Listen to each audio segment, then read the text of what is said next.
Во организација на Националната федерација на фармери на Македонија, во Кочани се одржа работилница со жените од руралните места во регионот, на која беше представена мерката за поддршка на активен женски член во земјоделско домаќинство. На средбата беше речено дека се работи за активност што е дел од Националната програма за развој на земјоделството и руралниот развој за периодот од 2018 до 2022 година, а чиј носител е Министерството за земјоделство.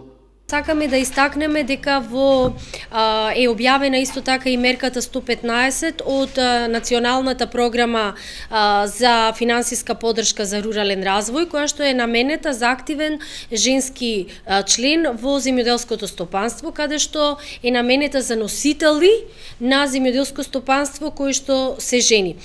Токму на оваа мерка, ние како Национална федерација на фармери многу работевме заедно со државните институции, спроведовме доста лоби активности во делот на изменување на мерката, да се отстранат дискриминаторни услови кои што беа во рамките на мерката, и кога се отстранија, значи исто така се залагавме да биде насочена за земјоделките за кои што земјоделството им е примарна дејност.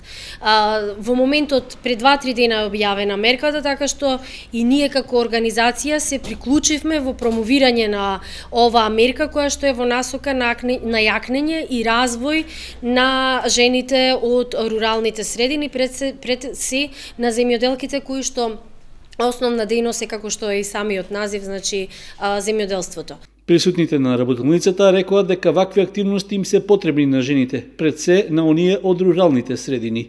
Руралното население треба да биде обучено и да знае да се заштити и да ја препознае дискриминацијата и семејното насилство. Не значи тоа дека живееме во рурални средини па нема семејни насилства, напротив, мислам дека во руралната средина е повеќе застапено. Работилницата во Кочани беше четврта во државата, а ваквите активности ќе продолжат да се одржуваат во сите региони во државата. Покрај представувањето на мерките за поддршка на жените земјоделки, на работилницата беа опфатени презентација на теми за човековите права и родовата рамноправност. Активностите се спроведуваат со поддршка од шведската организација за развој ViEffect.